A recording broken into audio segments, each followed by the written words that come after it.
National Coalition on Black Civic Participation. And welcome to the Black Women's Roundtable first Power Table Talk, which is a part of our third annual series called Power Table Talk, where we come bring sisters together, Black women and our allies and others to really take a deep dive on issues of importance, public policy issues of importance, organizing issues of importance to Black women, our families, our communities, our nation, and indeed the world. And so it is my pleasure for this first Power Table Talk is a part of our Black Women and Allies call to action around the first Black woman of Ketanji Brown Jackson, who has been nominated by President Biden, the Biden-Harris administration, to be the first Black woman to serve on the U.S. Supreme Court.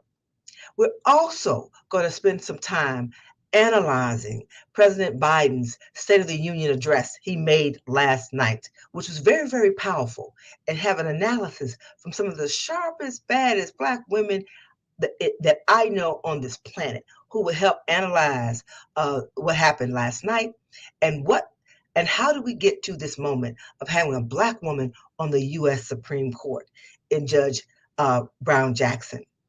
And we're partnering with one of my favorite sisters in the world. She's also my Sarah. She's a friend. She's a powerhouse. My sister Janice Mathis, Esquire, who is the executive director of the National Council of Negro Women. And we've been partnering and getting in some, what Congressman Lewis would say, good trouble with our Black Women and Allies coalition. But I want us to have a welcome remarks from my sister, my partner, my friend, my Sarah. And I love it. I know if I got in the foxhole in a fight, I'm going to have my sister Janice Mathis with me and all of the sisters who are part of the NCNW family. So Janice, I turn it over to you. Thank you, Melanie. And thank you for all the work that you have done, not just in this season, but you've truly been a woman for every season. And today, thinking about this historic opportunity that we have to put a Black woman on the United States Supreme Court, not just because she's Black, but she comes from a lived Black experience. I feel thrilled, motivated, empowered, and frankly, inspired by this nominee's qualifications. She's been a public defender. She sat on the Civil Rights Sentencing Commission. She's been a federal judge actually trying cases. But what I'm most grateful for this morning is this alliance, Black women leaders and allies. Never did I imagine that I would be part of such a group. But you know what? We are prepared for this moment, largely because of the women you're going to hear from this afternoon, and in the first session and the second session. We're prepared for this moment. You know, they asked Thurgood Marshall in his confirmation hearing, was he prejudiced against white people in the South because of all the segregation and discrimination? I don't know how Thurgood answered them. Justice Marshall was brilliant. But the word that came to my mind, prejudiced, is there such a word as post-judge. He wasn't prejudging anybody based on the treatment. Post-judgment is a better description of what he might have been feeling. But today we feel no ways tired. We're inspired by the nominee. We're organized. We're prepared. We're ready. So sit back, listen to what these brilliant sisters have to offer, and let's go do what we know needs to be done. Thank you, Melanie. Thank you, my sister. And now we always start with inspiration. And so it is my pleasure and honor to bring on Dr. Barbara Williams Skinner, who co-chairs the National African American Clergy Network, to bring our inspiration. Dr. Skinner, Love you so very much, and know you're on a tight schedule. Otherwise, I would just go into a whole lot of us I wanted to talk about. Folks know you, but they need to know even more about you. But I thank you for your leadership, your sisterhood, your mentorship, and never leaving the battle for justice in our community, and making sure that we also take care of ourselves, mind, body, and spirit. So I want to turn it over to you first to bring inspiration, and then we're going to bring you back to be on our first panel, where we're here. Will be moderated by a great sister, another great sister, Sister Karen Finney. Dr. Skinner, thank you. Thank you so much, Melanie, my sister and friend in battle with so many battles, and Janice Mathis. We know we can count on each other in times like these. It was Coretta Scott King who reminded us that struggle is a never-ending process. Freedom is never really ever won. You win it and lose it in every generation. And so we're in a whole new generation fighting for freedoms that we thought were won in the previous generation. But we are feeling no ways tired today, because when we thought, and we thought very sadly that all was lost, we fought hard for Freedom to Vote Act, and we fought hard to get the John Lewis bill passed, and we faced nothing but walls. But God knew that this day would come when a member of the U.S. Supreme Court would decide that his time was up. God knew that when we didn't know that. And now we have the opportunity of a lifetime to have our voices heard, because when Black women show up, the families show up, values show up, everybody's interests show up when we show up. And when we're not there, everybody's interest is not there. And so I cannot tell you how thrilled the National African American Clergy Network, which I co-chair, of denomination and independent church leaders representing 15 million members collectively, how committed we are to making sure we do all that we can to speak to our members of the Senate across the nation, that this nomination is critical for America. This is not for just Black America. This is because America loses something when we are not present. We are the backbone of the nation. We are the ones who created the energy and the value system and the character. So no matter what the battle is, we have a way of having such resilience that we are never fully defeated. When we look at the war going on now in Ukraine, we have to be, and the resilience of the people who are turning beer factories into Molotov cocktail factories, because they're saying, not on our watch will you take our nation. That's the spirit of African American women. Not on our watch will you have our Black kids in a criminal justice system or a school to jail pipeline. Not on our watch will you take our vote. Not on our watch will you fail to give the same kind of health care to Black women and families that you give to everyone else. And not on our watch will policemen be asked to get higher and higher budgets without having accountability. This will not happen on our watch. The Word of God reminds us that we are committed to care for the least, the lost, and the left out. And so that's what the gathering of Black women that I am so proud to be a part of has always been a part. We've always made that the centerpiece, Melanie Campbell and Janice Mathis, of everything we've done, is making sure that every woman, no matter whether she is a PhD or no D, she has what she needs to thrive. And so that's why I believe that the country is going to be better when Judge Jackson gets on that bench. But that's not the end of it. She should be the first of many Black women on this United States Supreme Court, which for 233 years has not had a Black woman on it. And so you can count on the National African American Clergy Network to be up on the Hill talking to Republicans and Democrats alike on the Judiciary Committee.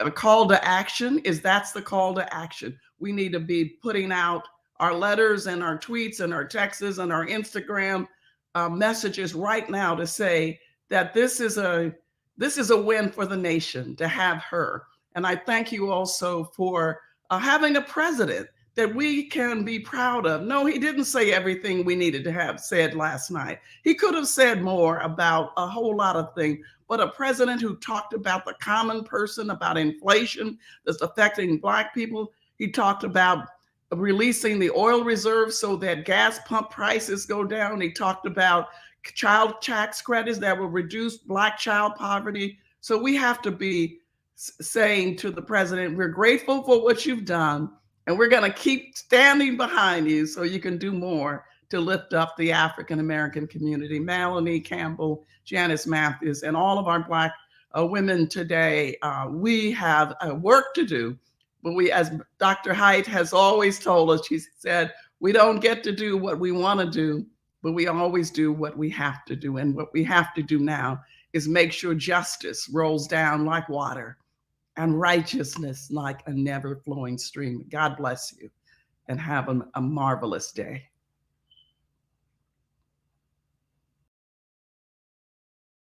Dr. Skinner, for those inspiring words, and also your insight as to where we are and what we heard yesterday and where we have to go when it comes to making sure that this confirmation is taken care of, when it comes to Judge Brown Jackson's confirmation on Supreme Court, and also having some initial remarks about President Biden's State of the Union address. So it's now my pleasure to introduce another awesome sister, Miss Karen Finney. And Karen is someone who, first of all, I love Karen's smile, but don't let that smile fool you now, okay? She has a heart of gold, and in many ways doesn't know how to say no. But I appreciate you. She's an advocate. She's a communications guru. She's a commentator, and she's just a bad sister who really loves Black women. She loves people. She loves this country, and I just appreciate you for all you do.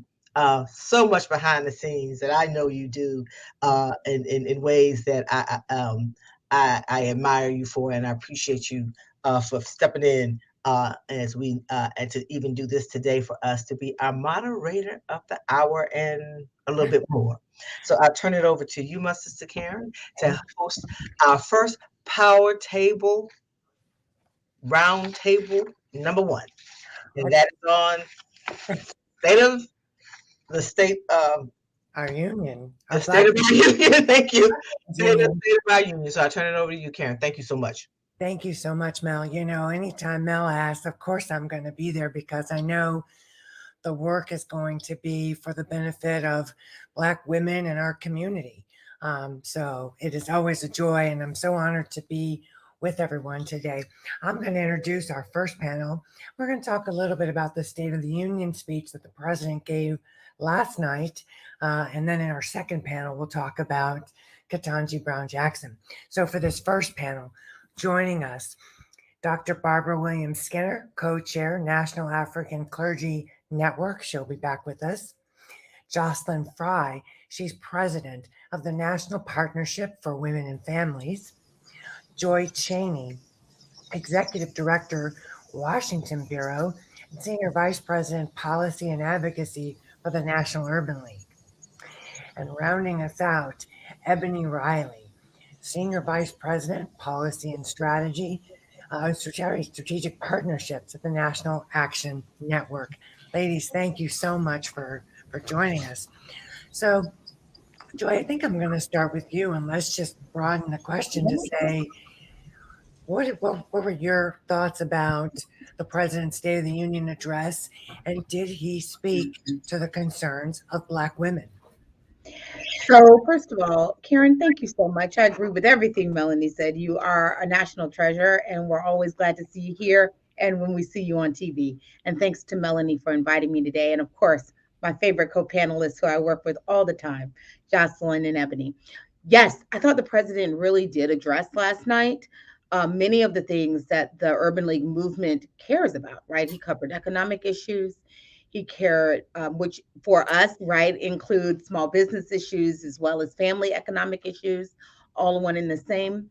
He talked about policing justice, and like Reverend Skinner said, didn't say everything we would have said had we written the speech, Right. but he certainly, you know, thread the needle and talked about many of the things that we're concerned about.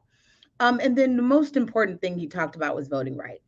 And he called on the Senate in particular to pass the John Lewis Voting Rights Advancement Act and the Freedom to Vote Act. Yeah. And for us, that is the cornerstone or the foundation, if you will, of all of the other issues that we're going to talk about that he spoke about in his speech and that we're going to talk about today. You can't have any of that if you don't give people the fundamental right to vote. Ebony, I thought it was important coming to you now. I thought it was so important that the president, he tried to really strike a balance in his tone. Obviously, our thoughts and our hearts are with the people of Ukraine who are fighting valiantly. I even heard this morning, somebody told me that Ukrainian women are on Tinder to try to figure out where the Russian soldiers are. I was like, God bless these women. They are pulling out all this stuff. But also, Ebony, I thought it was so important. He talked about childcare. He talked about the economy. He talked about voting rights. He didn't pull back despite the fact that we haven't had some of the legislative wins that we wanted, he did not pull back from saying, these are things we need to do. I thought that was really important, especially when you talk about inflation, the economy. I'm wondering, though, if there was anything that you didn't hear that you would have liked to hear from the president? Okay, that's a good question, Karen. And, I'm going to echo Joy to say thank you to you and Melanie and Janice for having this esteemed panel with my sister leaders here. He made a lot of strong commitments, as Joy stated, but ultimately his speech was possible because we organized, ran for office, and got to the polls. This is not normal times. We are in extreme times, so we need extreme tactics. And I think he, had a delicate balancing act that had some moderate undertones, that had some previous echoes of conservative proposals. But we know that he needs those moderate votes in the Senate to pass the legislation that we need. And, for me and organizations like my National Action Network, we are hearing community, feedback every day on these issues. And we just want to see tangible wins that speak to some of the campaign promises made directly to us. We know we had the vision. Now we just want the reality. And just to echo what you said about, Ukraine, I would say specifically as we thread the needle around unity, it would have been great to hear about some of the issues that people of color are having at the border and with their attempts to leave the country, the segregation that they are facing by Ukrainian security forces. I think that this would be a different speech if this was different times a week ago. But if we're going to talk about international affairs and unity, that would have been something that I'd love to have heard. In addition to that, I know we will get to policing. That's important to us, just as important as, if not more so. It's, voting rights is our priority as well. But with policing, I think we wanted to see him re-engage his promise. When we speak about policing, we have to be very careful because we are not anti-police. We are anti-police brutality, and we don't want the conversation to become anti-us. So overall, we agree that he laid out a stronger economic, and more equitable future for the nation, but we want to see what that looks like. And if we talk about voting rights again, I have some additional points. I would have loved to hear him talk about more directly to young people as well, even also addressing or giving a timeline or an update on cancellation of student loan debt. So those are just some of my thoughts. Ebony, that's such an important point because, again, that is an economic issue. When we talk about inflation, when we talk about the pressures on our families and people trying to go to college, and when we talk about, frankly, I think folks also forget talking about student debt's critical because it's when you get out of college and you have that debt, you can't buy a house, you can't start a business. that all has economic impact. So I really appreciate what you said there. Jocelyn, I'm going to come to you, and I'll come to you on both of these questions. Number one, overall thoughts on this speech, and then number two, is there anything that you didn't hear that you would like to hear more of? Well, it's a great question, and I'll echo Joy and Ebony in saying it's a privilege to be here with them and with you, and obviously with the leadership of Melanie and Janice Mathis. I agree with them that the speech I thought was powerful and compelling, and I thought the president did a very good job in trying to touch on a number of issues. And from my perspective, the power of talking about the economic issues and issues around voting and sort of the full range of issues is that he helped connect the dots for people and make it clear that it's not really just one issue, it's a collection of issues that together we need to really invest in order to move everybody in the country forward. So, it was not only the mention of, it was a brief mention to be sure, but of paid leave and equal pay and childcare and home care. All of those issues are really important, but they're important because they represent what women need together, right? Like they don't just need one, but they need all of them together. And I thought it was powerful, and he was effective in saying that. I think obviously we would always want him to talk in more depth about a number of issues, and you can't do that in maybe that type of a speech. I think it was important that he gave a nod to things like the Paycheck Fairness Act and equal pay, because we know for many Black women, it's not simply finding a job, it's the ability to retain the job, and it's the ability to be treated fairly in that job. And Black women, like so many women of color, continue to face not only sexism, but racism, and a whole host of other barriers that make it harder for them, even if they have the job, to stay in it and be treated fairly. So I think that it was important for him to say it, and we could talk more about that.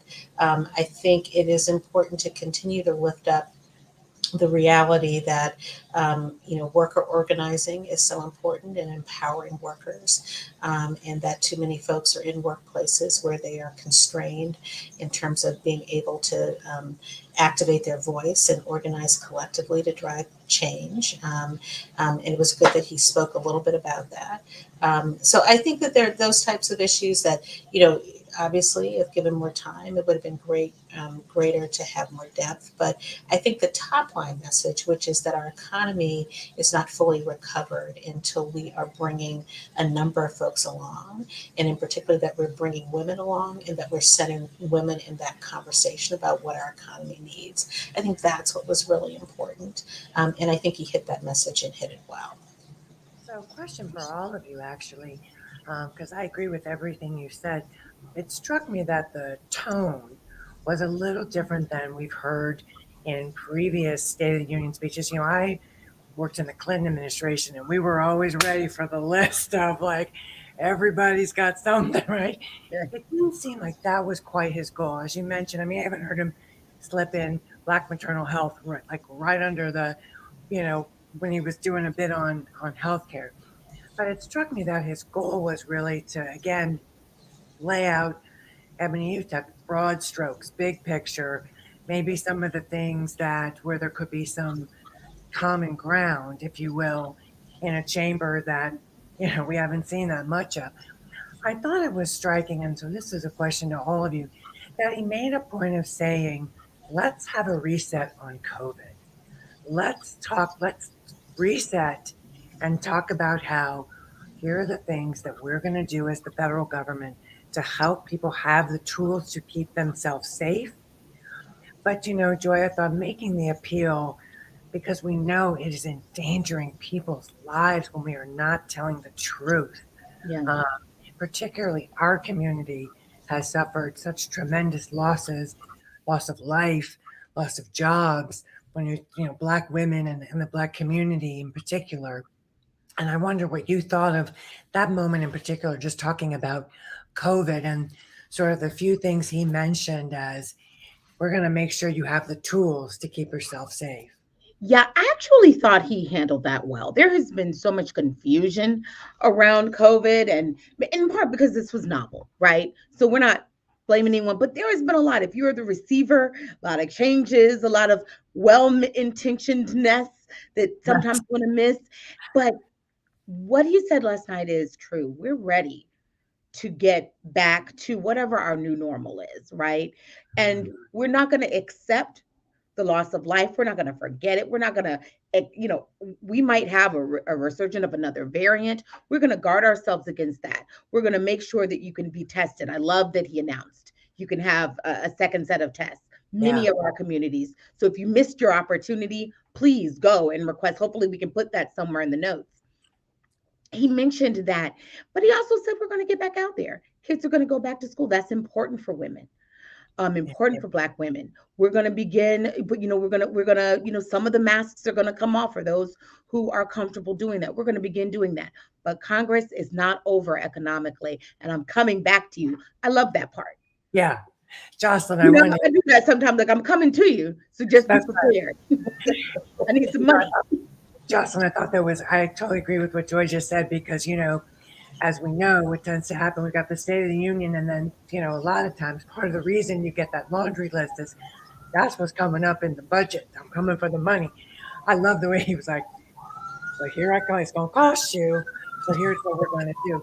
I wonder your thoughts specifically on the COVID portions and this idea of let's have a reset. Let's stop politicizing. Let's talk about what's going to keep us safe. I think that he struck the right tone. And I think in many ways he did what he does best, which is he wanted to have a narrative on his own terms. He talked about a unity agenda. He, gave a nod to bipartisanship. I think he was really trying to shift away from this really divisive rhetoric that has cost lives, as we spoke about, and say, we need to move, as Joy said, to a new normal. And a new normal means that we have to, pay attention to data, pay attention to facts. We have to actually focus on healthcare and making sure that people are healthy and well. We have to do all of those things. We have to live differently, but we also have to invest in the future. All of those things are possible. And I think, the unfortunate reality of what is the tragic circumstances of Ukraine, I think enabled him to take that sort of unified message and then carry it into the rest of his speech. And he ran through a whole bunch of things real quick, but I think his point was all these things need to happen, but we collectively understand that this is how we move us together forward. And so in many ways, I thought this was really about him sort of standing up and saying, this is the president that I want to be, that I need to move past this sort of whole sort of narrative that has hurt us. This is how we need to function together. And I thought in many ways that was the most powerful and compelling aspect of the speech. Ebony, I'm going to come back to you. I would love to get your thoughts on the COVID section, but I also want to touch on what you were saying about the section on police reform, because I have to tell you, I'm a supporter of this president and this vice president, straight out. I was disappointed because I felt like there's an opportunity in this country. I've done some research on this myself, to have these conversations about criminal justice and policing reforms based on what should be common ground. Because I agree with what Jocelyn said. He was trying to, talk about, use this moment of unity. And something we should all be unified about is everyone deserves to feel safe in their communities. How do we get there? Because that's not the truth for a lot of different reasons. And I felt like he could have maybe used that frame as a way to come from a unity message to talk about some of these other issues. Absolutely. And I agree with my panelists on what they said so far. But in terms of policing, and as you said, finding this time and opportunity to have that balance, definitely we needed more detail. Proper policing is where police and community are brought together. And as a candidate, he vowed to fight for police reform. I think that we need to see bold actions moving forward, this would have been a great opportunity to even talk about a commission established, around police reform that brings progressives or folks and police back to the table. We want to make sure that it's a conversation that will protect everyone. And I think we need to normalize that narrative, because we continue to see that it's still a divisive tool. And it's not a dirty word to want reform and for all of us to be safe.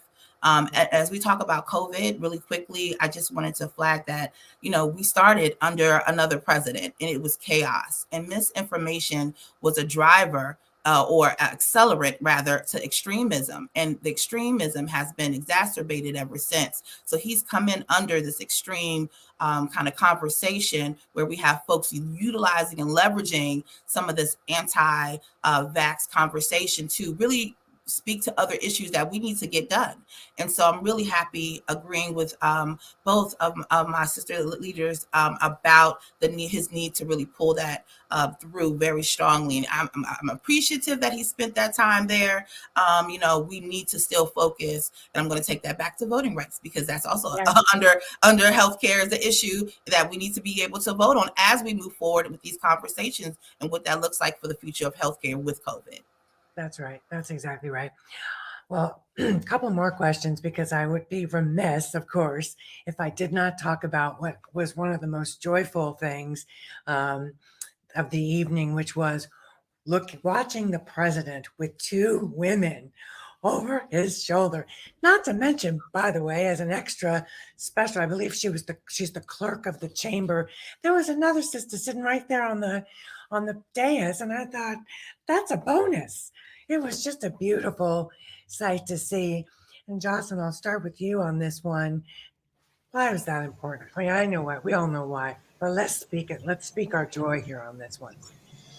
Well, you're absolutely right. I mean, it's powerful. And I think that in many ways, the thing that's most powerful about it is that it wasn't the first time, right? Like, it was the second time. And so what was, unique the first time, hopefully when people see it over and over again, it becomes the new normal, because it ought to be the new normal.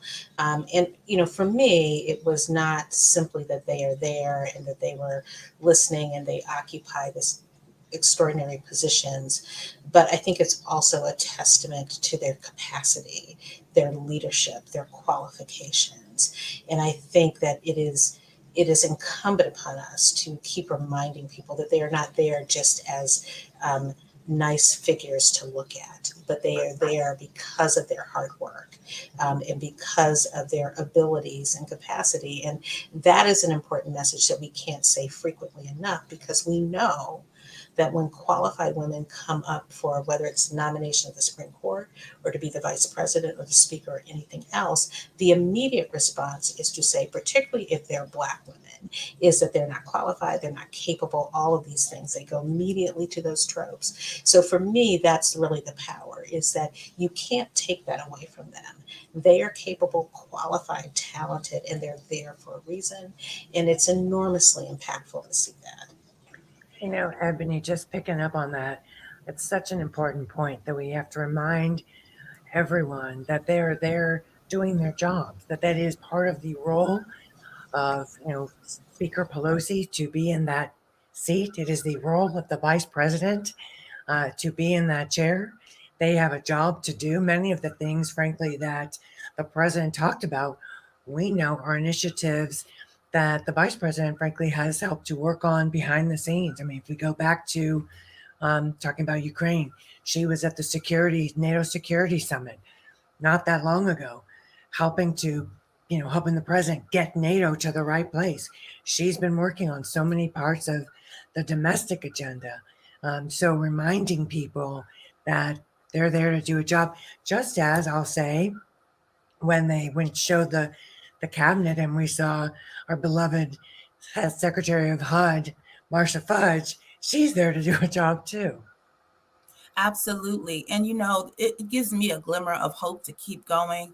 I have a daughter. Many of us have families, and this is just a beautiful sight. And it caused me to pan over to the diversity that we've been able to obtain in the chamber.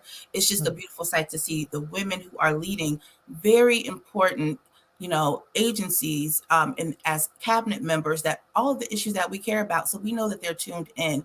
It gives me hope. I'm ecstatic that we were able to see and have a broader view of all of the women who were involved in doing this work. And to your point, Karen, I've never seen another vice president in my time work as hard as she has.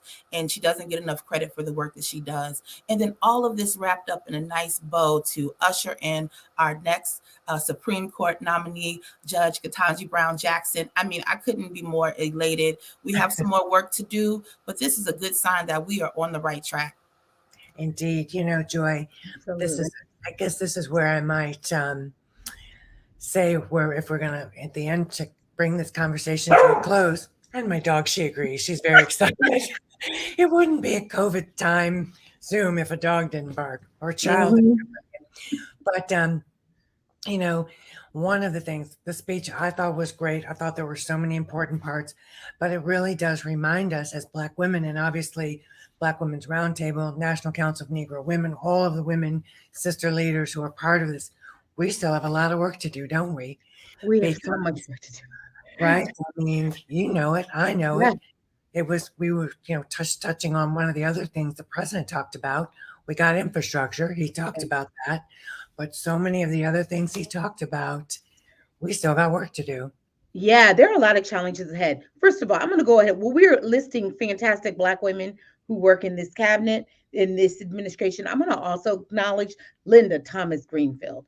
She has been extraordinary, and the nation is meeting her as our representative at the UN and really seeing her lead in that capacity. The sky is the limit for Black women. We've always known that, and now everyone else. It's about us and our daughters, but it's also about everyone else, right? So, but yeah, no, I mean, there's a lot of work to do. And when you mentioned the infrastructure package, the National Urban League, we're working on a lot of things that these my fellow leaders here are working on, but we're also working on ensuring that this infrastructure bill that was passed, if you noticed, a lot of Republicans were clapping around that infrastructure bill, and that's great. But one of the reasons they're clapping is they know the resources that are going to be flowing from that bill, and we have to ensure that those resources are flowing to communities of color, including women of color. So we are going to be doing our work, and we are doing it to make sure that, yes, absolutely, but really holding the administration accountable through their equity executive order to ensure that, that the money in those contracts, even the ones that are coming through states, that it is going to everyone. Everyone is benefiting. That's right. And when we say minority, we don't just mean men of color. We also mean women of color, small business owners who have to benefit from that. And I say that. So when I say the work, we talk about so many other things. I wanted to make sure that we got that in because that's essential. And I just look forward to talking to you all about all the things. Jocelyn and I have a housing report that's coming out this month. I'm going to do a plug on that because it's a reminder when you talk about student loans, the reason people aren't able to get the housing that they need, in part, when they talk about home ownership, access to wealth, is in part because of the student loans that they have and our lack of access in affordable housing. And so it is important that we have this infrastructure bill, but it's also important that we continue to fight for Build Back Better. And so now I've done what Joe Biden did. I got in all the issues. You got in all the issues. And I don't know about anybody else watching, but watching and having this conversation with y'all, I know we've got a lot of work to do, but I am confident we're going to get it done because with leaders like y'all and sister leaders like we have that Melanie features and highlights throughout her work, we're going to get it done. We cannot grow weary. So thank you all so much for joining us for this first panel. And I think I'm going to turn it back over to Mel, and we have another part of our presentation. Thank you. Thank you. Thank you.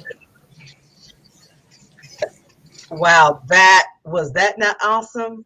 That was awesome. Thank you, Karen, for being our moderator for the hour for panel Power Table 1, and looking forward to seeing you come back once again very, very shortly for our Power Table number 2. And thank you to Dr. Barbara Skinner and Joy Chaney and Ebony Riley and Jocelyn Fry for being the powerful sisters that you are, leaders that you are.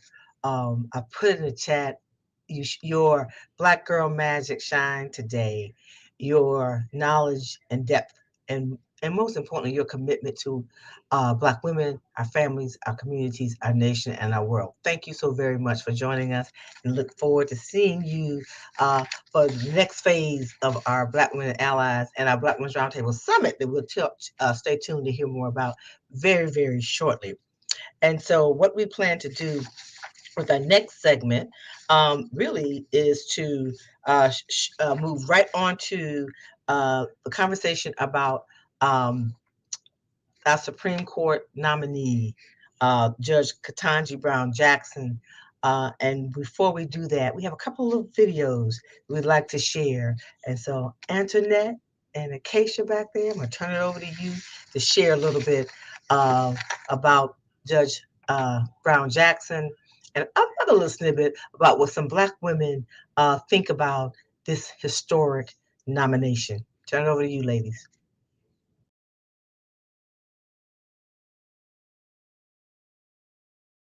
Supreme Court nominee Judge Ketanji Brown Jackson's legal career has been exceptional. I believe it's time that we have a court that reflects the full talents and greatness of our nation. Graduating with honors from Harvard Law, Judge Jackson has seen all sides of the justice system up close as a federal judge, with family who served in law enforcement, as a public defender, and on the U.S. Sentencing Commission. Judge Jackson was confirmed 3 times with bipartisan support by the U.S. Senate, where conservatives praised her integrity as unequivocal. Now, she'll be the first Black woman on the nation's highest court. I am standing here today by the grace of God, and if I am fortunate enough to be confirmed as the next Associate Justice of the Supreme Court of the United States, I can only hope that my life will inspire future generations of Americans. Qualified, principled, exceptional. Judge Ketanji Brown Jackson, a Supreme Court justice for all of us.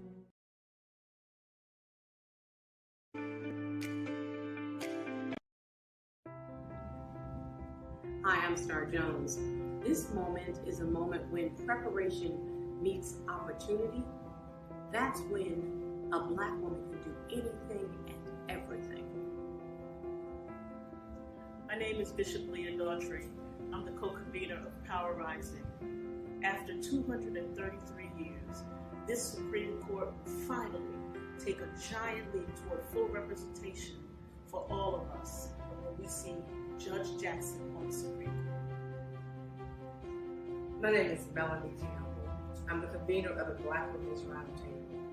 And this her story moment, what it makes me so excited about is my great niece, Journey, who's 9 years old, will be able to look up and see herself. It makes me excited, all these many decades I've been around, to be able to look up and see myself. We're not invisible anymore, very, very soon on the U.S. Supreme Court. I'm Karen Penny, and I'm part of the Black Women's Leadership Collective. And this moment is about having a woman on the Supreme Court who represents the full lived experiences of our country, moving us closer towards representation on our court. She also expands the expertise on the court, and our children are watching this movement. Hi, my name is Jotega Edie, and I'm the convener of Win with Black Women. This is an inspiring moment for not only Black women, but for all Americans.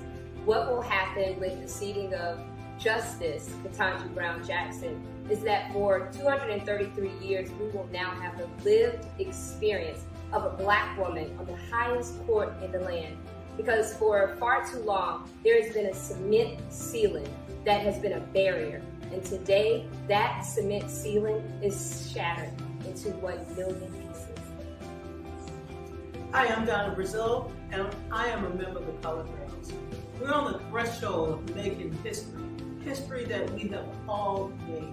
From Constance Baker Motley, who was the first Black woman to serve on the federal courts, to being on the cuffs of seeing a Black woman serve on the Supreme Court of the United States. We're proud of all of the achievements, but I want to say a personal thank you to both President Joe Biden and Vice President Kamala Harris, for allowing us to be part of this amazing history we have made together. Thank you, my sisters. And you have just heard voices of Black women. I'm Congresswoman Joyce Beatty, chair of the Congressional Black Caucus, and this is Our Power, Our Message.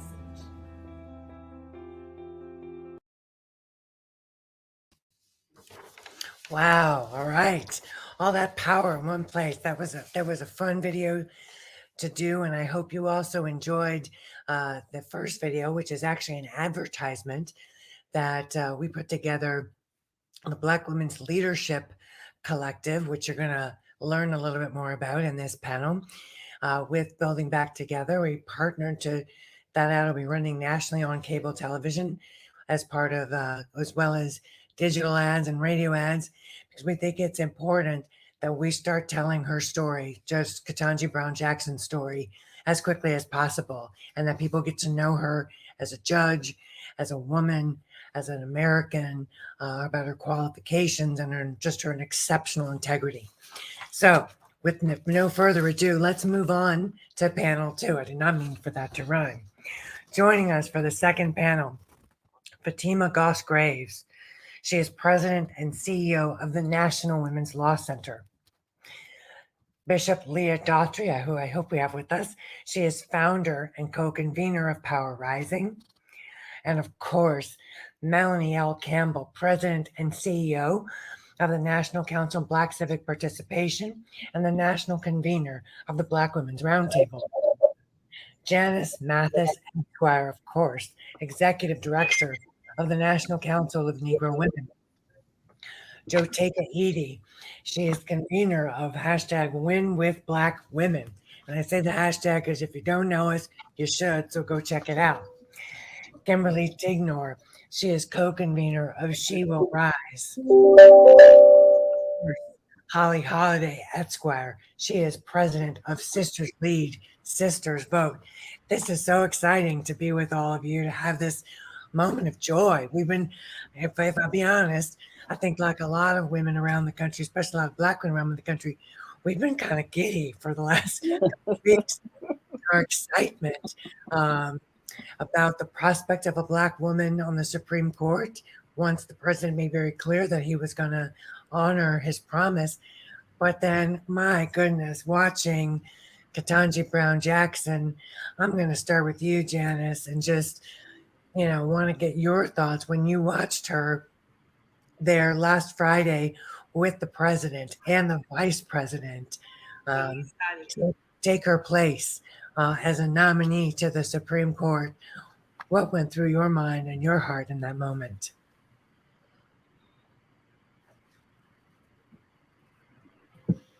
Thank you, Karen, for bringing all of your fabulous gifts to this collective of Black women, leaders and allies. And I want to thank Bishop Daughtry, for whose brainchild I think that it was. I was just thrilled. So many emotions. I am not ordinarily a very emotional person, but when I saw that woman pour out her heart, telling us about her family, her goals, her aspirations, the factors that made her the person that she is, I thought, God is good and merciful and kind. And I thought about Willie Barrow from Chicago, who was a mentor of mine at Operation Push, who said, we've never been to this place before. But even though we hadn't been on this precipice before, I knew that we were prepared, because I knew that we were organized, we were mobilized, we were ready to take up the task that was before us. I knew that even though she was highly qualified, the road wouldn't necessarily be easy, because there would be those who would try to make political hay out of her nomination. I felt gratitude for the president, and especially for Vice President Kamala Harris. I thought about the African Americans who watched all night to see if Lincoln would sign the Emancipation Proclamation. I thought about Brown versus the Board of Education that was decided the year I was born, but took 2 decades almost to implement. I thought about how imperfect our nation has been, but how with Black women leading, We're always striving for that more perfect union. So it was just a mixture of emotions that brought a tear to my eye, but also a sense of possibility. And then I thought about my little grandchildren and how they would grow up in a world that they would never know a Supreme Court that didn't look like them. So those are just some of the thoughts that I had as I watched. You know, Melanie, coming to you next on this, because this is not the first time we have been in this moment where a president had an opportunity to nominate a Black woman.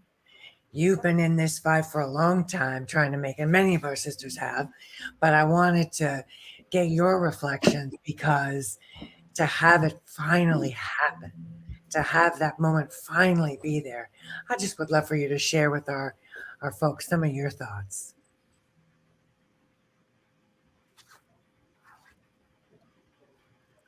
Thank you, Karen, and thank you, sisters, who for spending this time with us on this power table today.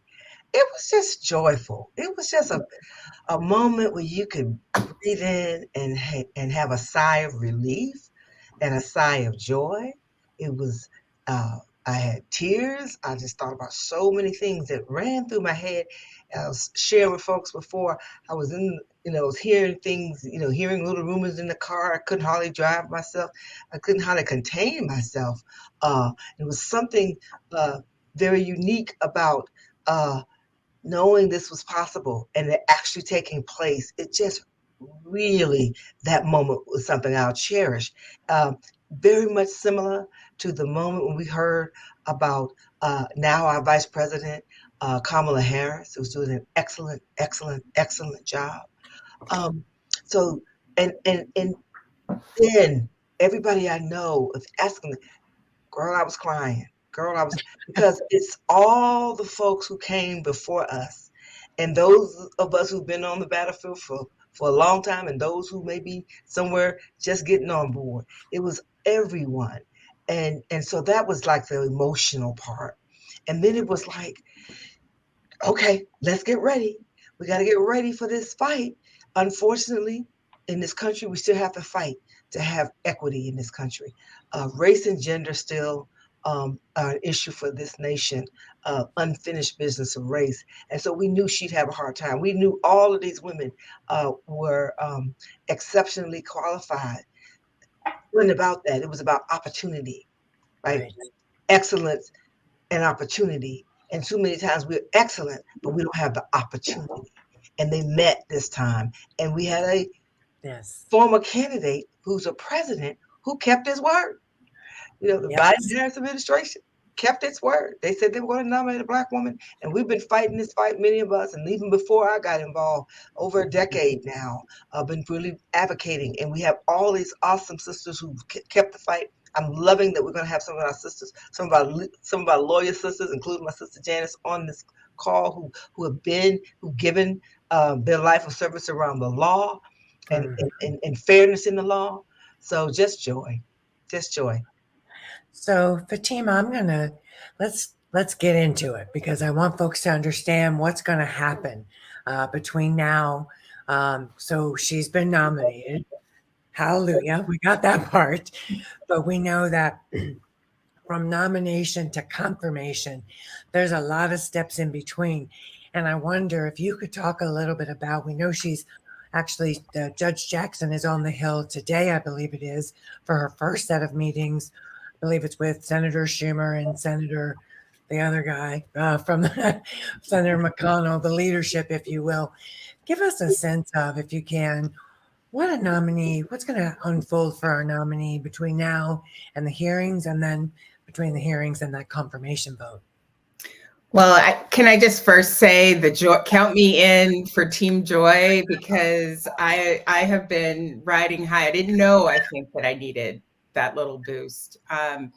But right now she's being introduced not just to the nation, and that was part of rolling her out on Friday, but very deliberately to the Senate. And she will take as many meetings, I'm sure, as possible with Democrats and Republicans so that they could ask questions. There's sort of a tradition of doing that when possible. The other thing is she has turned in a ton of information about herself. And so people are going to start digging into her record. And a lot of organizations like ours at the National Women's Law Center, we typically do reports that analyze a nominee's record, no matter who the president is who nominates them. And that's an analysis of everything from their cases to speeches they have made, to their writings. And someone like Judge Jackson, who has been a judge for many years and has authored something like 600 opinions. There's a lot to dig through. And we have to be careful in this moment. I just want to say that folks don't try to distort her record. That sometimes happens where people will take a case out of context or take a speech out of context. She's sort of a straight shooter and has been pretty consistent. And the opportunity that she will have in the next phase is to defend her record. And that will be at the hearings. They haven't announced the details of them, but they will likely be in late March. And it will be an opportunity for her to testify and answer questions from the senators. And then other people will testify about issues of importance for the court. You may see some posturing in. No, never. Well, and also, it's our chance to flank her. And I know this is all the folks on this call will do that very well, but people will be watching her. She's going to be by herself testifying, which is sort of an odd feeling, this person alone in a room, but she has to understand that she won't actually be alone, right? She will be surrounded by Black women around this country, by women generally, by people generally who are excited about her nomination. And then the last phase post-hearing is getting out of committee and getting to the floor for the vote. And all throughout the process, people have to hear that this matters, that the nominee matters, that you want it to happen, and that you want a vote affirmatively to confirm her to the Supreme Court. Right.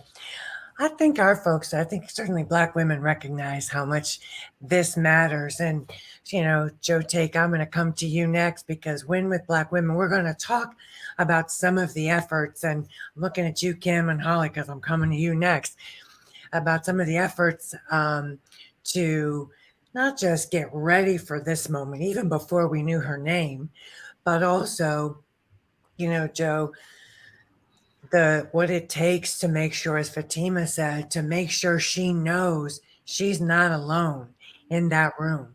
The work is being done to support her. But, Joe, take you here through Win with Black Women, through all of our organizations, we are hearing from Black women around the country who say, sign me up. What can I do? How can I help? Can you talk a little bit about the enthusiasm and the excitement that you're seeing? And then we'll talk a little bit more about some of the specifics of how people can help. Well, I think if I could just be plus one on the joy caravan, because it is an incredible amount of joy that Black women, and not just Black women, people across the country are just feeling a level of joy and enthusiasm around, this very remarkable, highly qualified individual who will also be the first Black woman U.S. Supreme Court Justice. And Black women across the country that are part of the Win with Black Women Network, and Black women that are part of organizations across the country, all of our sister organizations, feel this sense of pride. We also understand the urgency, and we know that there's a lot of work that we need to do. As Sister Melanie outlined, we still have to fight. We still have to organize to ensure not only that we send the very strong message to the United States Senate that she is absolutely deserving of a unanimous confirmation vote by the U.S. Senate, but also that we do the work to combat what we know often happens in processes, particularly as it relates to Black women, and that is the sexism and the racism, and as Fatima outlined, the distortion of the record. And so Black women are ready we are signed up to not only to lift up the qualifications and amplify and be very clear to every member of the United States Senate that we have a full expectation of a unanimous confirmation of Judge Brown Jackson, but also that we will not tolerate. It will not happen on our watch that her record will be distorted, that she will be subject to personal abdominal attacks, or that she will be on the receiving end of the racism and the sexist tropes that often happen in this process. And so you will see Black women across the country that will be on social media, that will be organizing in their local communities, that will actually just be ready to do the work to ensure that we see this confirmation through. And I think that's so important, Joteka, and to make sure that we keep the record straight and that we help keep her story straight. Because we have to also remember this woman, she's a mom. She is an exceptional human being who has this wonderful personal story. One of the things that I love when she talked about, and others talked about how when she was a young girl, she got her love of the law from watching her father, who had been an educator and decided he wanted to go to law school. And so sitting at his side when he was studying, that's part of how she gained her love of the law. And that then she had a counselor and a high school counselor who said, don't set your sights so high. How many of us have had that experience simply because of our gender and the color of our skin? And yet, thank God she didn't listen. And I think that's such an important message. You know, I said in our video, our children are watching. I hope that's part of what our children take from this. You know, Kim, y'all saw this and we're getting ready. I mean, lots of us pray for this and hope for this, but let's just keep the record clear. She Will Rise was on it. Sisters Coast was on it. And I see it sitting over your shoulder, that beautiful image. And I will tell you, the thing that is going to keep me motivated between now and the time she's confirmed is that image of her sitting with her colleagues that first Monday in October. But you saw it early. So I wonder if you would talk a little bit about what it took for us to get a Ketanji Brown Jackson in the mix. We had 3 fantastic women we know who were the finalists. How does the president make that decision? And how did y'all decide to organize over a year ago for this moment? So I love this question, Karen, because I think it really does lift up and give us an opportunity to talk about judicial pipelines and how important it is for us to maintain, cultivate, and support our judicial pipelines. You know, under the Obama administration, we saw a slate of judges that were so diverse, it was historic. And, you know, Judge Ketanji Brown Jackson was one of those nominees. She had actually first been nominated by then President Obama for the U.S. Sentencing Commission.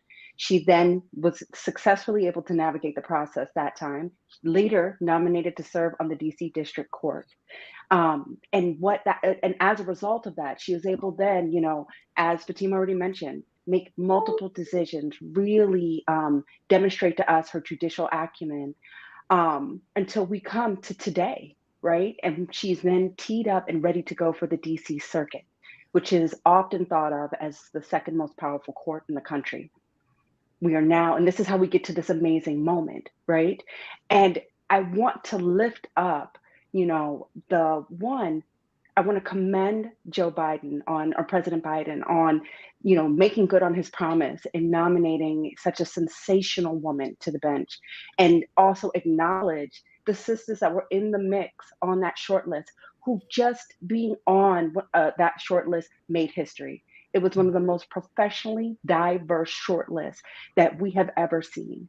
And so now and forever, my daughters will not only see themselves reflected in the court, they will also see viable paths to the Supreme Court.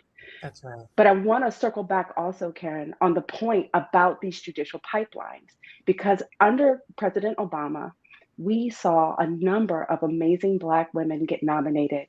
But because we didn't keep a close enough eye on those nominations, they were left pending and ultimately did not end up confirmed. Of those women, we have Justice Myra Selby, who was in Indiana. She was actually nominated to serve on the Seventh Circuit. Well, because she wasn't able to complete the nomination process, because the Senate Republicans decided to they never gave her her hearing. It was, despite the fact that she had the complete support of her community, was eminently qualified to sit. As a result of that vacancy, President Trump came in, was able to nominate Justice Amy Coney Barrett to that seat. And then what happens? She was then named to the Supreme Court. And so, this really does highlight the fact that these pipelines are important. We at She Will Rise, we have a judicial tracker. We are tracking every last Black woman that has been nominated. And we want to keep an eye on those nominees to make sure that every last one of them get their up or down vote, because these judicial pipelines are just that important. Right. That's such a great point. And Holly, you're an attorney. And in addition to being a fabulous organizer and just a sister in the struggle, I think one of the things that we've seen this in polling, really inspiring, is even particularly our young people kind of saying, well, maybe the Supreme Court does matter to me. Hold up. This person looks a little bit more like me, so let me pay attention. Not to mention, as some of us have said, that our votes matter.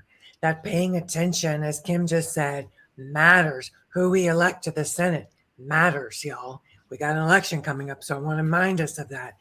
Who we elect to the White House matters so that they can keep their promises. So, Holly, I wonder if you could talk a little bit about, though, from an organizing perspective, because what I know that maybe some of the folks watching us don't know is that you have been literally all around the country virtually getting women ready in communities across our country. Can you talk a little bit about, because I think our sisters want to know, what can I do in my community to help support this wonderful woman, and to make sure, as Kim said, and we've all said, we keep an eye on this process now that she's been nominated through that confirmation. Well, you are certainly right. We have been on tour. We have been on tour with our sisters from She Will Rise and with Win with Black Women, and many of the other women represented at the local level in the Black Women's Leadership Collective. And, they all want to know what they can do. And my response to them is, you can do all the things. We are calling. We are sending letters. We are signing petitions. We are sending letters. We are doing sign-on letters. We are rallying. We are doing forums like this one today. We're going to be joining Sister Melanie next week on her rally on the Supreme Court steps. We're going to be doing Hill visits, whatever we're going. And how could I forget the social media toolkits that we've gotten from some of our amazing partners like She Will Rise. So we're literally going to be doing all the things. There is not one stone being left unturned. And I am happy and excited to say that Black women are in the forefront of leading this process from literally the top all the way down the line. And we are making sure that there's an opportunity for every Black woman to get plugged in. And I think it's important to also note that this does not happen on accident. I love that you referred to me as an organizer. I would wear that badge proudly because that's exactly what's happening. Women are organizing from every space that they occupy. Whether you have an organization, whether you have a business, whether you are a community leader, whether you are a mom, a sister, a friend, or just a chick hanging out on the corner, wherever you happen to be, there is something for you to do, and folks are looking to get engaged and do it. I can tell you, we talk a lot here about Black women, especially at the Black Women's Roundtable. But I want to also note that Black women are leading all communities in this work. We had the occasion to impromptu gather last Friday, right after the announcement. And I looked around at all of those young people who were gathered. My alma mater, the president the HUSA, the Howard University Student Association president, and her sorority sisters from Delta Sigma Theta Incorporated had all decided to just spontaneously show up with signs, #confirm KBJ. And it was young people who were leading that fight, but also young people from different communities, from white communities, from Latino communities, all there to say that this moment meant a lot to them. That they were excited to not only see the president keep his promise, but to be excited about this candidate in particular. You know, Janice, coming back to you and to Fatima, I want to talk a little bit about Judge Jackson's record, because one of the things that has been noted, we've talked about, she would be, and Janice, I'll come to you with this question, she would be the first former federal public defender to serve on the court. Why is that important? How does that give her a different perspective? Thank you for that question. And you know, it's because it gives you a broader perspective on the law. You know, this is a win for Black women. It's a win for our communities, but it's also a win for democracy. The notion that the people have the power, that the people have to consent to be governed. And if you've got a court that has a structural barrier to certain aspects of the community or the populace being represented in any part of it. I was thrilled last night when I looked at the president's speech and I looked at the Democratic side of the aisle, not partisan, but just the fact. You saw Black folk and brown folk and white folk and men and women and old folk and young. It looked like America. How can you have faith in a court that doesn't look like the country that it's passing judgment over? Yeah. You know, so that's what it's really all about. When you're a defender, you learn that every defendant, even when they're guilty, people ask, Lord, how can you represent somebody who is guilty? If the system is to work the way it's designed to work, you've got to have that tension between prosecution and defense in order to find justice. If you don't have that tension, you can't find justice. It's where they meet that justice lives. And so to have a woman who knows what it's like to have a defendant who might be guilty, but he's got drug problems, or he's got a poor family history, or he's been impoverished, or he's been abused. He's guilty, but there is an explanation. That's a powerful perspective to bring to any court, particularly this court. Right, that's so true. You know, we talk about the fact that she's actually seen the law from multiple perspectives. She has family members in law enforcement. She has been a federal public defense attorney. She's been a judge. Fatima, the other thing that is so significant about her that I think we should continue to remind people, and maybe you can explain why this matters, she's been confirmed 3 times on a bipartisan basis. Joe Taka talked about the fact that she deserves a unanimous vote, that's for sure. However, why does it matter when people hear, because I want our folks to understand when they hear some of these talking points, why does that matter? And I think we shouldn't be surprised the more we learn about Judge Jackson that she has been confirmed 3 times in a bipartisan way, once as a part of her role in the Sentencing Commission, but then again as a district court judge. And just last summer, she was confirmed to the DC Circuit with bipartisan support. So we're not talking about someone who was confirmed 20 years ago, and we're not sure what the last 20 years has been like. Just last summer, she was confirmed, including with the support of Senator Lindsey Graham. And the thing that I think people need to be reminded of, because sometimes, again, when I say the record gets distorted, you know, people get into politics, is who she is. She has had the experience as a former public defender, but she is someone, she clerked at all levels, right? So she has had the experience of clerking at all levels, including the Supreme Court. She's practiced in almost every area. She's been in private practice, but also the federal defender side. And she had the experience of being on the Sentencing Commission, which, once Justice Breyer leaves, is going to be another hole in someone who is intimately familiar in the structures that really set the sentences that people who are in federal court are receiving.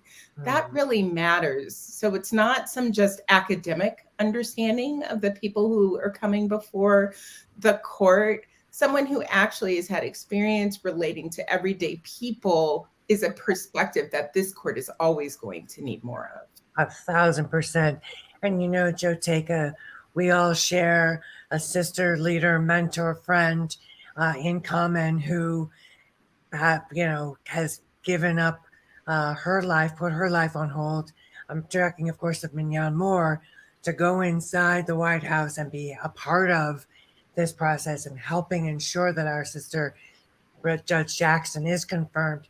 One of the things that she always reminds us that I'd love for you to touch on before we kind of talk a little more about some of the organizing opportunities is that we remember that Ketanji, and I want you to talk about why her first name is so important because I've heard you talk about it and it's so meaningful, but that she's a person. This is a woman with a family and a story in addition to her legal excellence.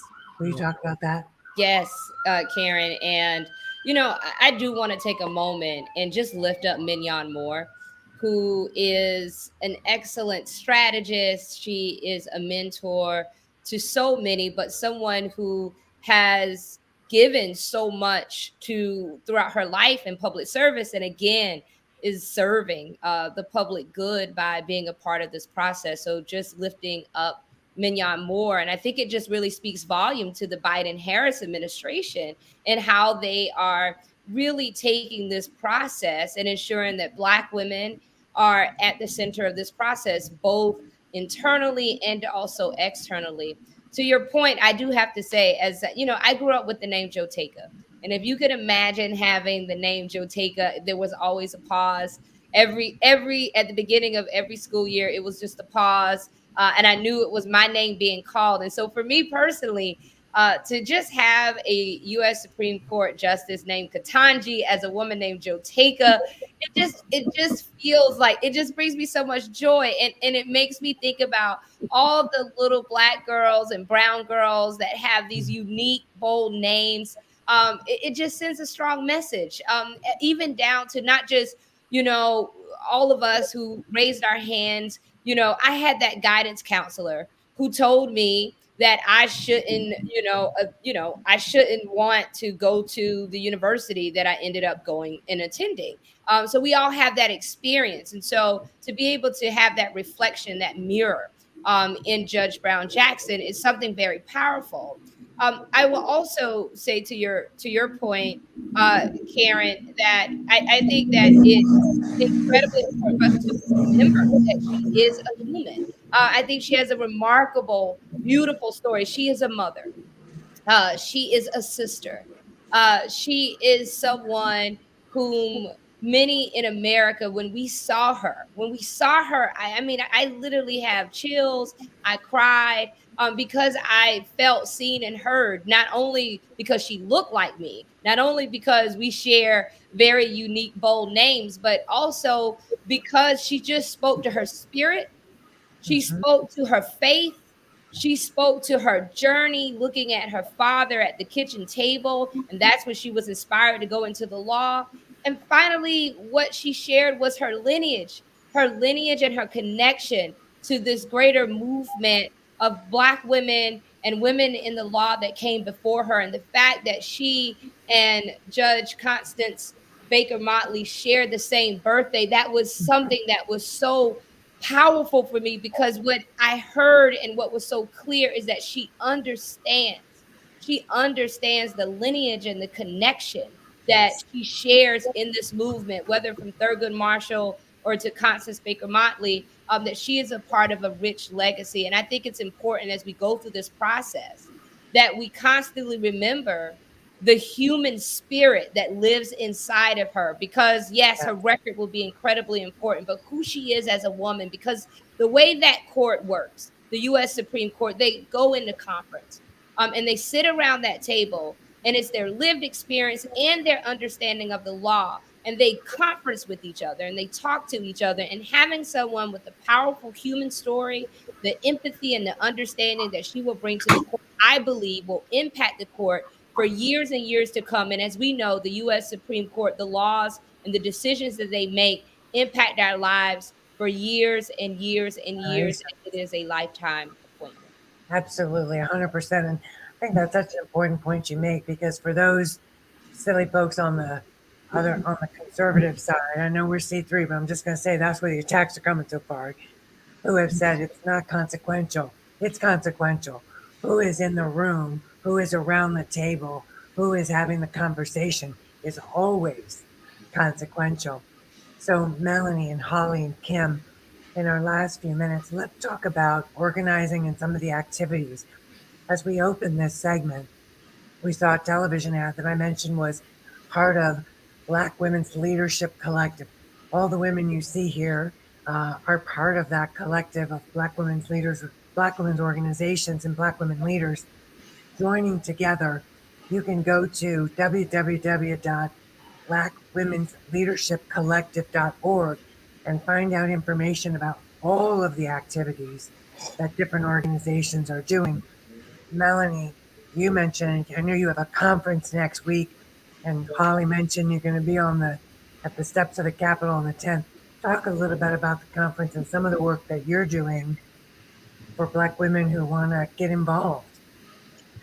Thank you again, Karen, and thank you to our, I want to call you all rock stars on Power Table number 2.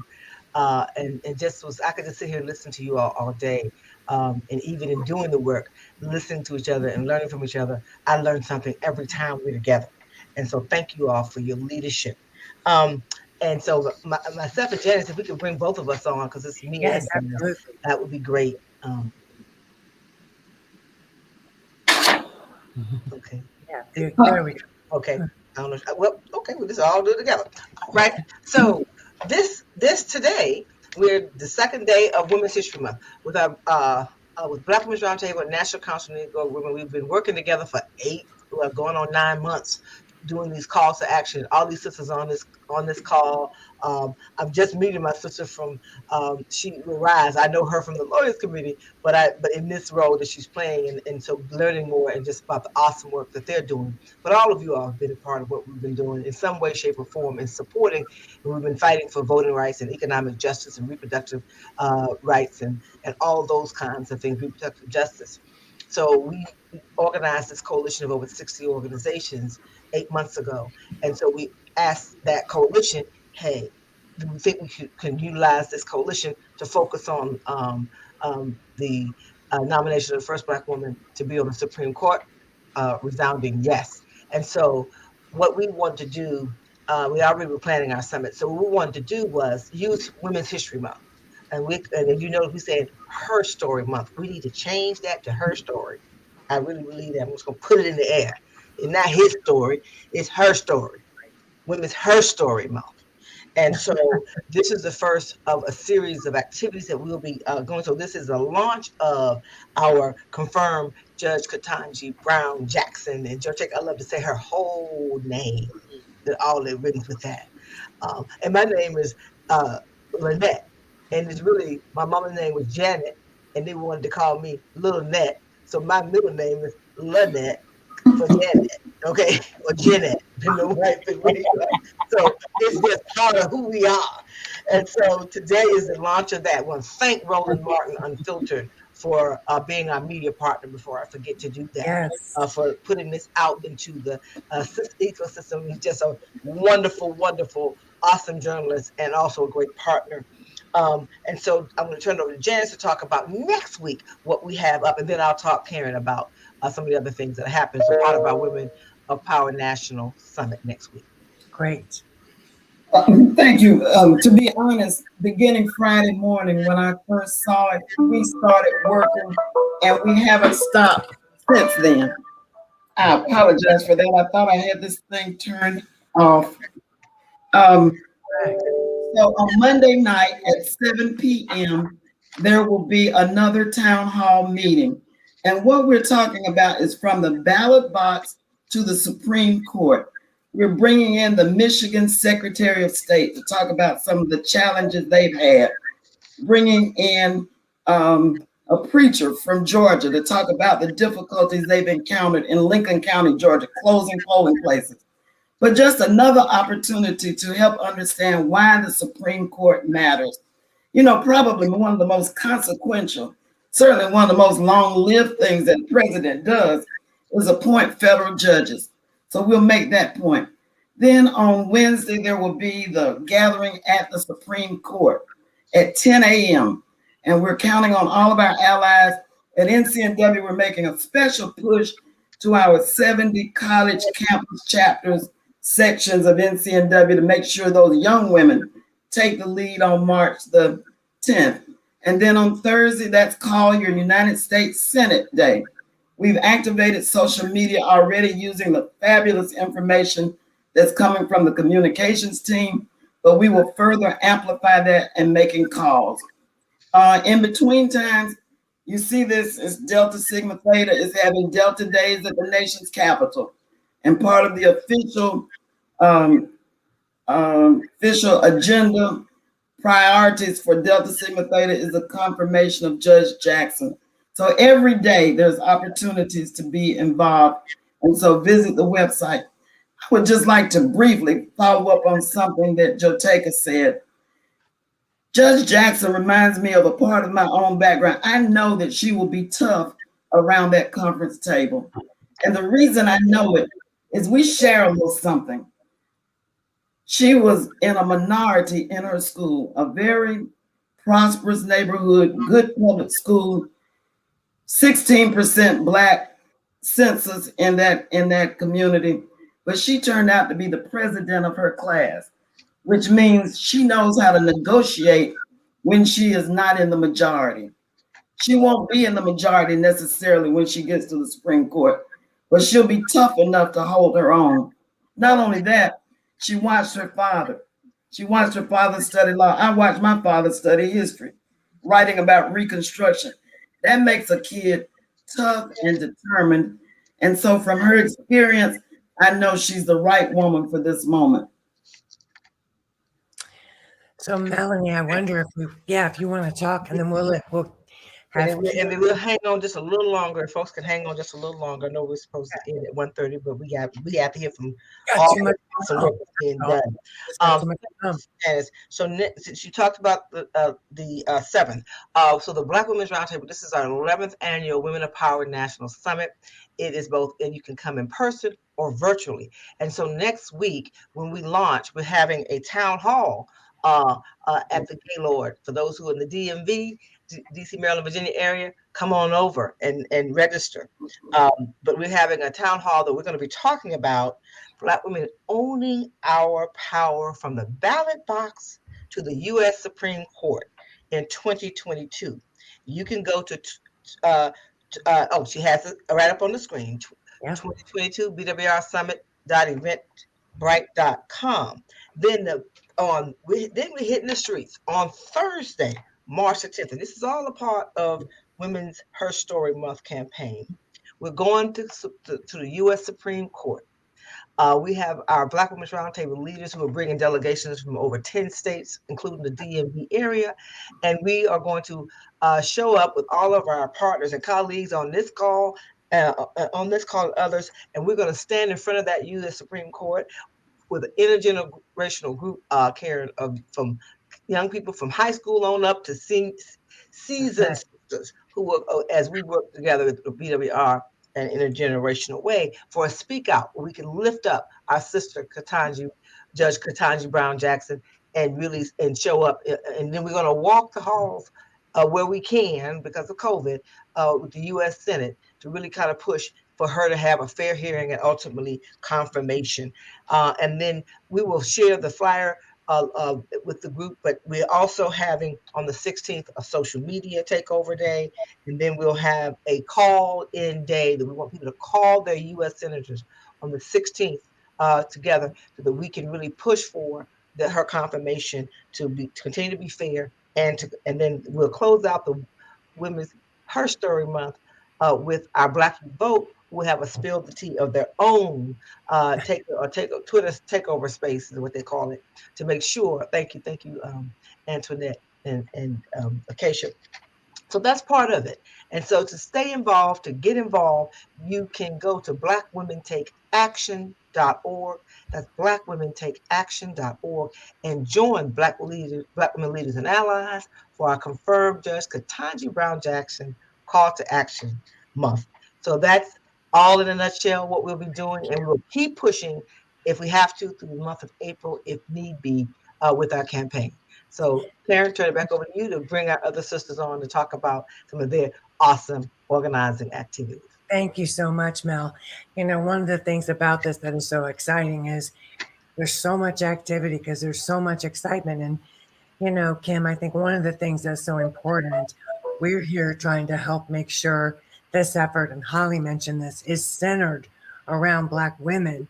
But we know that part of what we have to do is to, by lifting up her story, is to show that this is a woman who has broad support across this country, and that she will be a Supreme Court justice for all of us.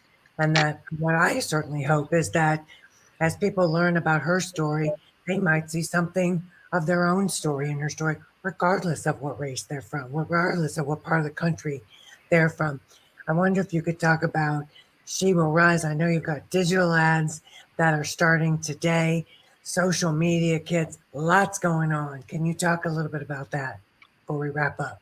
No, thank you so much for that, Karen. And, you know, in partnership with this great brain trust that's here, and Build Back Together, we're actually launching an ad campaign that, you know, we actually sent out the announcement today.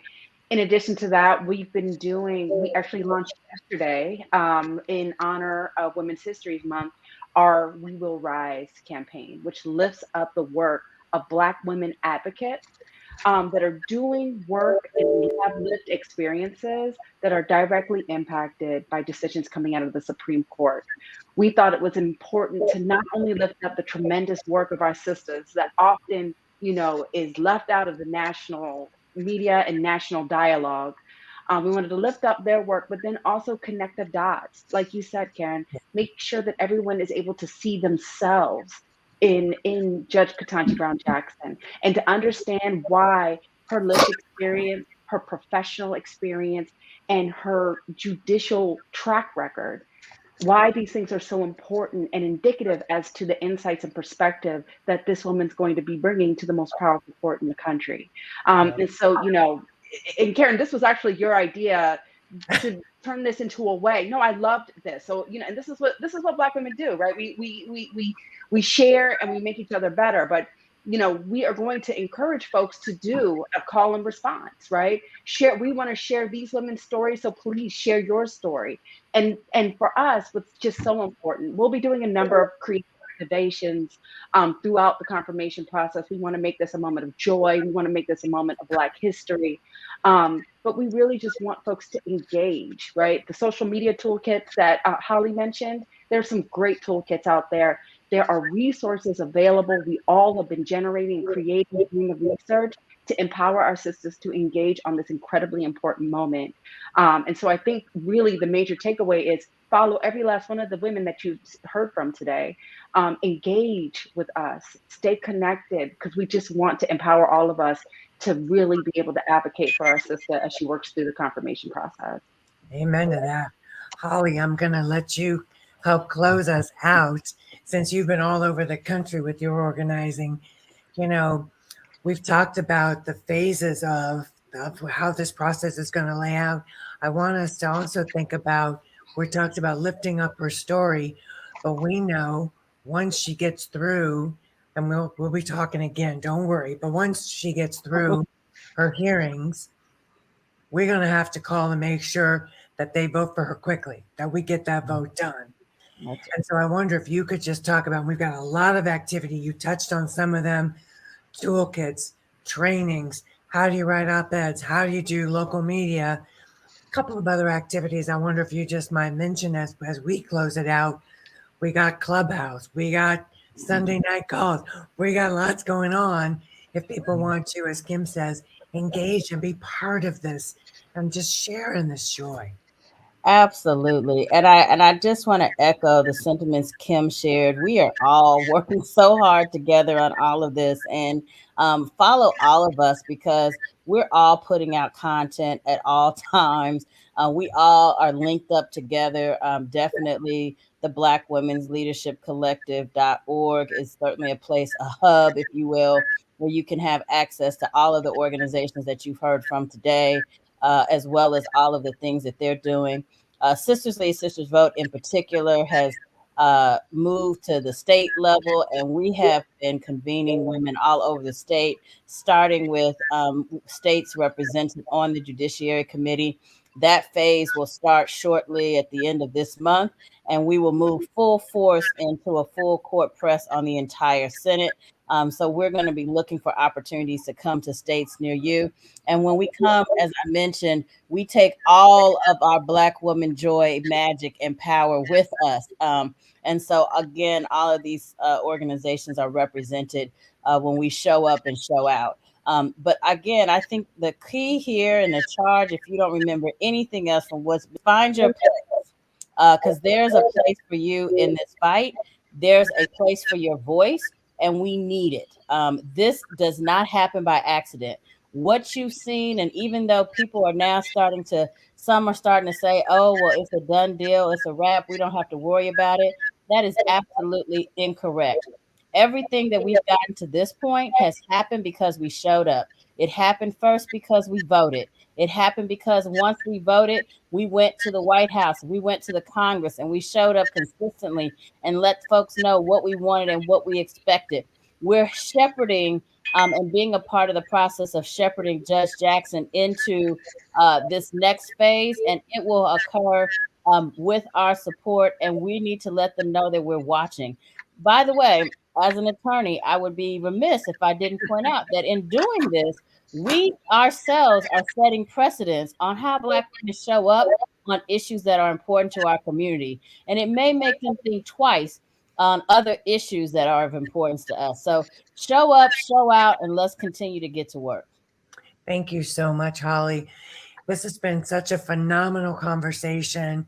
Thank you to all of our panelists.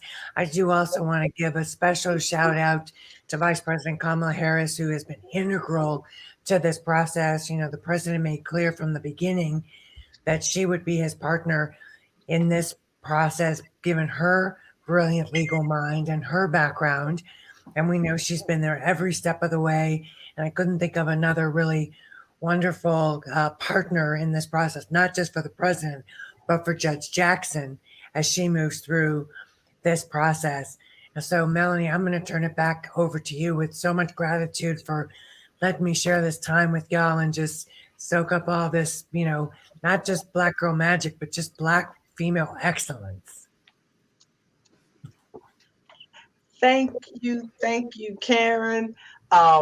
And thank you to all of our Power Table Talk 2022 launch series.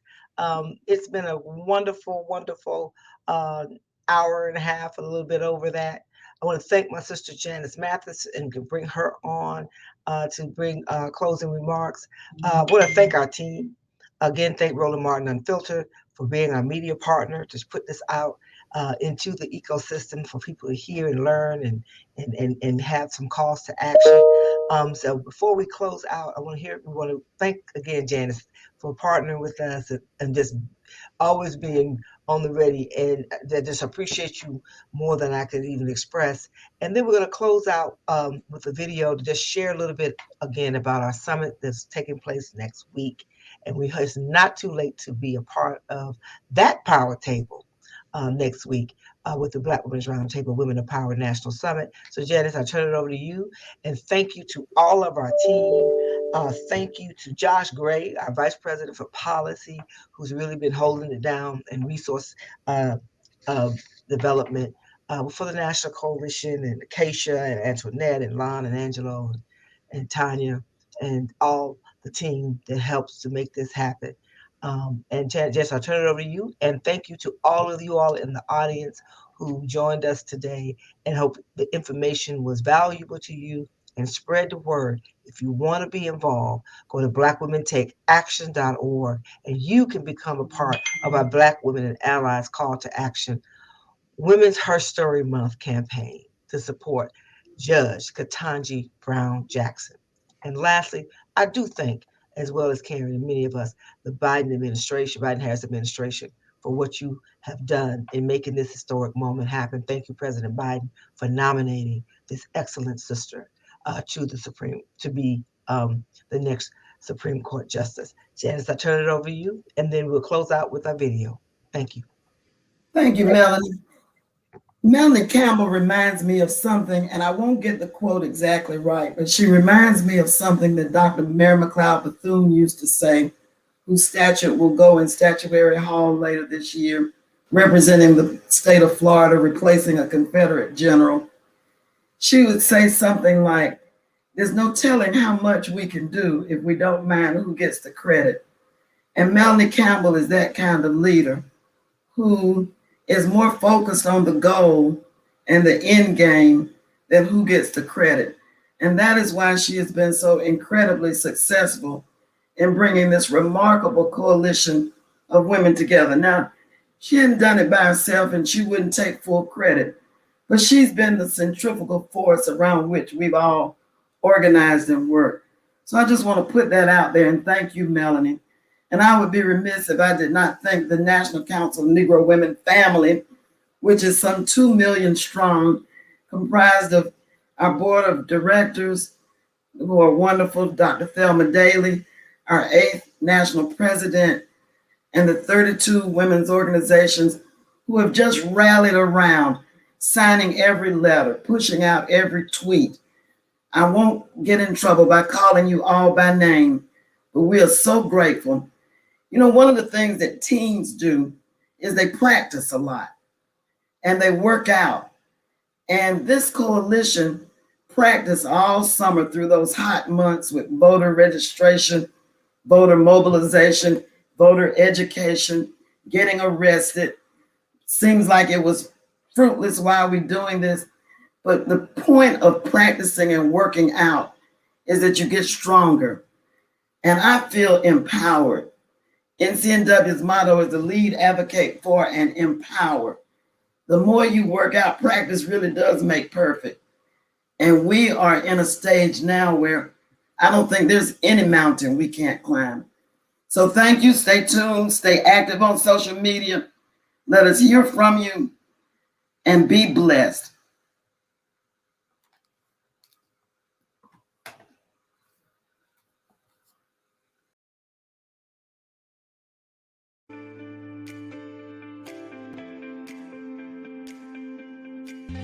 And we decided in 2011 that we would just do the summit, this National Women of Power Summit. So I attend Black Women's Roundtable because I feel like that it's a sisterhood, first and foremost. It's something that is incredibly unique. We get a chance to go up on the Hill. We get a chance to talk with Congress people about the issues that concern Black women. It's important for state affiliates to join us because there we can collaborate on what are the best strategies, what are the best practices. We have these themes that we do. So we go on Capitol Hill, we're pushing the issues. But then we have a whole day set aside that we call It's All About You Day. Because as Black women especially, we carry a lot. And then we also have a faith and global empowerment day. Black women have the power. We need to come together, discuss how we're going to use that power. So you can't do that unless you're around the table. If you're not at the table, you're on the menu. You could be a participant and a speaker. You are both a leader and you are a follower. You are a student and you are a teacher. Invest in yourself. Yes, buy a plane ticket. Yes, a train ticket. Yes, rent a car, get a sitter, get in the room, because everything happens in the room. You have to show up. As much as we have advanced, we have women in Congress now, we still have a gap. So I would say to women who think we've arrived, we're still advancing. We've not arrived. And we need you to help us get there. We've owned the word power in this summit. It's not just a word in the summit name. It's about making sure that Black women own our power. So that's why we say, come to the power table. Join us. Join us. Join us. Join us. Join us. Join us. Join us at the Black Women's Power Table.